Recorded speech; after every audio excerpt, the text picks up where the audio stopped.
Halo generasi muda, kolaborasi kali ini kita akan berbicara tentang stop galau. Galau itu sesuatu yang sering dihidupi generasi muda. Tapi kali ini kita sedang membahas tentang stop galau. Ada 3 rekan hamba Tuhan yang akan memberkati dengan apa yang mau disampaikan. Yang pertama Pastor Joseph, penggerak generasi dari Kota Magelang, tepatnya di GBI Aletea. Pastor Samuel Manangsang dari penggerak generasi dari kota Sidoarjo dan Surabaya. Dan yang terakhir Sukadame, penggerak generasi di kota Magelang. Nikmati pesan-pesan mereka tentang galau, dan saya berdoa supaya pesan ini sampai ke hati kalian masing-masing. God bless you.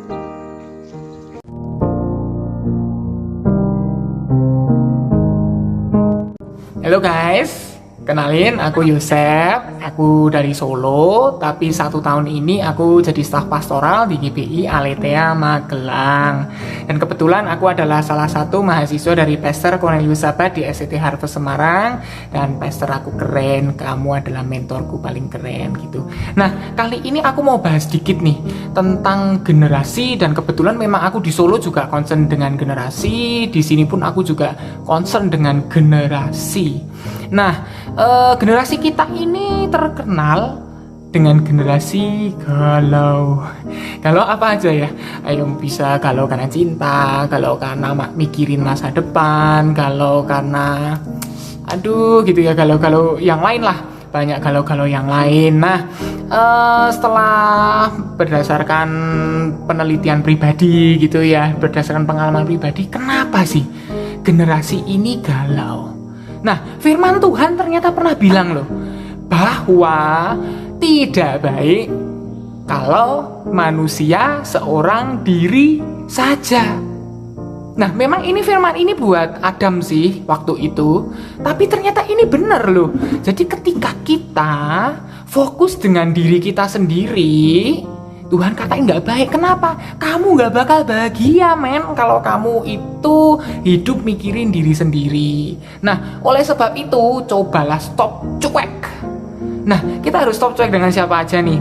Kita harus stop cuek dengan siapa aja? Nah, yang pertama, kita harus stop cuek dengan siapa yo? Yang ada di sekitar kita. Papa, mama, kakak, adik, dan sebagainya. Kenapa kita harus stop cuek dengan mereka? Tuhan itu sudah tempatin kalian. Kalian gak bisa milih lahir di keluarga mana. Nah nih, kamu udah ditaruh nih di papa mama yang terkeren yang pernah ada. Kamu pernah ditaruh di adikmu, punya adik yang paling keren gitu ya. Tuhan taruh kamu punya kakak paling keren. Nah, Tuhan yang tahu hidupmu, Tuhan sudah atur sedemikian rupa. Cuma kenapa nggak kelihatan keren-keren amat sih kak gitu? Karena kamu terlalu fokus dengan dirimu sendiri, kamu cuek dengan keluargamu. Nah, coba kalian stop cuek gitu ya. Salah satu kebutuhan manusia paling gede itu apa? Eksis kan? Kalian suka eksis kan di medsos. Nah, kedua, ketiga, dan sebagainya adalah disayangi. Semua kaitannya dengan apa sih? Dengan hubungan dengan sesama kita. Termasuk nomor 1 siapa? Dengan keluarga kita dulu. Stop cuek deh. Misalkan nih, ketika kalian mau minta sesuatu ke orang tua gitu ya, misalkan ada iPhone baru keluar nih, coba kita stop cuek. Dan firman Tuhan janji loh, kalau kalian stop cuek dengan keluarga kita misalkan ya, tidak baik manusia seorang diri saja kan, katanya gitu kan. Nah, kalau kalian berhenti, stop cuek, hidup kalian akan jauh lebih berbahagia. Itu nomor 1. Coba deh kalian stop cuek gitu, peduliin papa mama kondisinya gimana, kakak adik kondisinya gimana, coba kita peduliin. Nah, berikutnya seringkali kita cuek sama siapa? Ayo, kita cuek sama Tuhan yang menciptakan diri kita sendiri ini loh. Tuhan itu yang ciptain kita, yang taruh kita ada di keluarga seperti apa, dan Dia yang tahu rancangan apa yang baik buat kamu. Buat kamu, iya buat kamu. Cuma kamu itu yang Tuhan rancangin. Tuhan sayang sama kamu gitu ya. Kita semua ini disayang sama Tuhan, punya keunikan sendiri-sendiri gitu. Ada orang yang memang karakternya pendiam, tapi dia keren gitu ya, keren kalau udah bicara aplikasi, software dan sebagainya dia keren. Kalau mungkin ada orang lain punya karunianya sendiri-sendiri, Tuhan itu punya rancangan, mungkin kamu pinter di apa. Nah gimana taunya nih Tuhan, masa depanku nih akan seperti apa gitu ya, yang tahu cuma Tuhan. Nah kamu stop cuek dengan Tuhan. Dengan kamu stop cuek dengan Tuhan, kamu tahu masa depanmu dan kamu nggak galau lagi dengan masa depanmu. Nah itu deh yang bisa yuk Kak Yosef sampein. God bless ya, Tuhan berkati.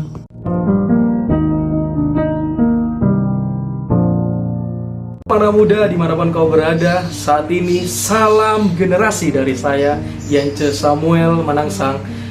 Saya berada di Kabupaten Sidoarjo, Provinsi Jawa Timur. Hei anak muda, saat ini saya mau menyampaikan sesuatu untuk kita semua, termasuk untuk saya sendiri. Dan saya mau menyampaikan stop galau. Dan hari-hari ini kita tahu mungkin kita dalam kondisi yang kurang baik, kita dalam kondisi yang kurang enak, mungkin kita dalam kondisi yang tidak bersahabat hari-hari ini. Tetapi kita harus ingat, kita kembali kepada firman Tuhan, bahwa Tuhan adalah sumber kekuatan kita. Mungkin hari-hari ini apa yang membuat kita terpuruk? Percintaankah? Atau mungkin secara perekonomiankah? Atau mungkin secara kebutuhan hari-hari ini? Tetapi saya mau menyampaikan kepada engkau anak-anak muda, jangan pernah kecil hati, jangan pernah engkau putus asa. Mari kita baca firman Tuhan di dalam Yesaya 40 ayat yang ke-29 sampai ke-31. Mari kita baca. Dia memberi kekuatan kepada yang lelah dan menambah semangat kepada yang tiada berdaya. Ayat yang ke-30, orang-orang muda menjadi lelah dan lesu dan teruna-teruna jatuh tersandung. Tetapi orang-orang yang menanti-nantikan Tuhan mendapat kekuatan baru. Mereka seumpama raja wali yang naik terbang, dengan kekuatan sayapnya mereka berlari dan tidak menjadi lesu, mereka berjalan dan tidak menjadi lelah. Saya percaya begini, ketika seorang anak muda berharap penuh kepada Tuhan, Tuhan akan memberikan kekuatan yang baru. Bahkan itu selalu baru setiap hari. Hari-hari ini apa yang melemahkan kehidupan kita? Hari-hari ini apa yang membuat kita drop? Mungkin hari-hari ini apa yang membuat kita down? Nah, ingat bahwa ada pengharapan di dalam Tuhan. Stop galau hari-hari ini teman-teman. Ketika iblis melemahkan hatimu, ketika masalah melemahkan pikiranmu, ingat firman Tuhan. Maka daripada itu, baca firman Tuhan setiap hari, renungkan firman Tuhan, dan lakukan firman Tuhan. Di situ engkau akan melihat kekuatan yang tidak bisa diberikan oleh dunia. Itu akan Tuhan berikan di dalam kehidupanmu. Terutama anak-anak muda. Hei anak-anak muda, Tuhan sedang mau berperkara besar dalam hidupmu. Masih banyak di luar sana anak-anak muda yang belum mengenal Tuhan, tetapi mereka perlu melihat anak-anak muda yang dipakai Tuhan, terutama engkau dan saya, untuk bisa menjangkau kehidupan mereka. Masih banyak orang di luar sana ingin mengakhiri hidupnya, ingin menyelesaikan hidupnya tanpa pengharapan. Tetapi saya mau mengatakan, melalui kehidupan kita bisa memberikan pengharapan kepada mereka. Sebelum kita memberikan pengharapan kepada orang lain, kita terlebih dahulu kita harus berharap penuh kepada Tuhan. Stop galau hari-hari ini, stop putus asa. Dan saya berdoa untuk setiap kita terus berjalan di dalam kemuliaan Tuhan. Tuhan akan memberi kekuatan, Tuhan akan memberikan semangat sukacita yang baru. Mungkin yang hari-hari ini lesu, mungkin yang hari-hari ini sedang terpuruk karena percintaan. Hei, jangan pernah khawatir bahwa Tuhan akan memberikan yang terbaik. Tuhan Yesus memberkati.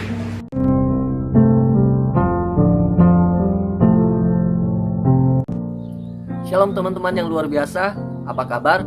Saya percaya kita dalam penyertaan dan perlindungan Tuhan yang luar biasa. Tema saat ini menarik, yaitu stop galau, katakan tidak pada galau. Yes, kata galau mungkin sudah familiar dalam kehidupan kita sehari-hari. Apa itu galau? Galau itu perasaan gelisah, perasaan khawatir, pikiran yang sedang kacau, atau pikiran yang tidak fokus. Kalau boleh jujur, kita semua mungkin pernah mengalami yang namanya galau. Ada 4 yang umumnya orang mengalami galau. Yang pertama, apa yang terjadi tidak sesuai dengan apa yang diinginkan. Kita inginkannya A, tetapi pada kenyataannya yang terjadi adalah B. Yang kedua, perasaan tertolak atau putus cinta. Nah, kita harus fair teman-teman. Kalau kita siap untuk mencintai, kita harus siap untuk disakiti. Kalau kita siap untuk memiliki, kita harus siap kehilangan. Yang ketiga, pada umumnya orang mengalami galau, di PHK atau dipecat dari pekerjaan. Nah, pada saat pandemi ini mungkin kita was-was dari pekerjaan karena banyak yang akan di PHK. Bahkan bagi teman-teman yang sudah di PHK, saya berdoa teman-teman mendapatkan pekerjaan yang lebih baik. Amin. Yang keempat, pada umumnya orang mengalami galau, tidak yakin pada penyertaan Tuhan. Jika teman-teman saat ini sedang galau, saya mau katakan stop galau. Katakan tidak pada galau. Galau sementara itu hal yang wajar. Tetapi yang tidak baik adalah ketika galau Anda berkepanjangan. Karena apa? Karena waktu itu selalu berjalan, teman-teman. Waktu itu tidak pernah terulang kedua kali. Kita harus bangkit. Karena apa? Kita tidak tahu hari esok itu seperti apa. Dan kita tidak tahu apakah kita besok masih ada atau tidak. Maka itu move on lah. Bangkitlah. Jika tidak, kapan lagi? Nah, bagaimana supaya kita terlepas, terbebas dari yang namanya galau? Yang pertama adalah kita harus melupakan masa lalu dan menatap masa depan. Filipi 3 ayat 13 berkata begini, "Aku melupakan apa yang telah di belakangku dan mengarahkan diri kepada apa yang di hadapanku." Ayat 14, "Dan berlari-lari kepada tujuan untuk memperoleh hadiah, yaitu panggilan surgawi dari Allah dalam Kristus Yesus." Yang kedua, supaya kita terbebas dari galau adalah nyatakan segala keinginanmu, harapanmu kepada Allah di dalam doa. Filipi 4 ayat 6 berkata begini, "Janganlah hendaknya kamu khawatir tentang apapun juga, tetapi nyatakanlah dalam segala hal keinginanmu kepada Allah dalam doa dan permohonan dengan ucapan syukur." Yang ketiga, bagaimana supaya kita terlepas dari galau? Percaya sepenuhnya pada penyertaan dan rancangan Tuhan dalam hidup kita. Ulangan 31 ayat 8 berkata begini, "Sebab Tuhan, Dia sendiri akan berjalan di depanmu. Dia sendiri akan menyertai engkau. Dia tidak akan membiarkan engkau. Janganlah takut dan janganlah patah hati." Yeremia 29 ayat 11 berkata juga begini, "Sebab aku ini mengetahui rancangan-rancangan apa yang ada padaku mengenai kamu. Demikianlah firman Tuhan, yaitu rancangan damai sejahtera, bukan rancangan kecelakaan, untuk memberikan kepadamu hari depan yang penuh harapan." Amin. Yes, Tuhan menyertai, bahkan Tuhan merancangkan masa depan yang penuh harapan di dalam hidup kita. Tuhan selalu mendengar dan mengerti keadaan kita. Katakan tidak pada galau, stop galau.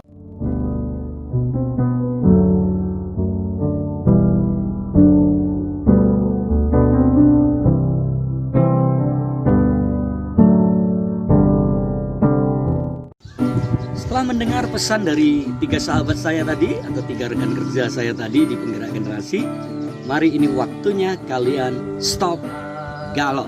Kita berhenti dari kegalauan kita dan kita mulai maju melangkah untuk berpikir bahwa Tuhan punya masa depan yang terbaik. Untuk lebih lanjut, kalian kalau butuh hal-hal yang berkaitan dengan stop galau, saya punya buku Generasi Anti Galau. Ini buku yang saya tulis di tahun 2014. Nah, saya berdoa kalian bisa mendapatkan buku ini di toko buku rohani terdekat di kota Anda, dan pastikan saudara terberkati dengan pesan hari ini dari 3 sahabat saya dan buku-buku yang bisa saudara beli di toko buku terdekat di kota Anda. Tuhan memberkati. Sekali lagi, stop galau. Dia menuju ke jalan yang benar, oleh karena namanya. Sekalipun aku berjalan dalam lembah kegelapan. Tuhan Yesus memberkati kita semuanya.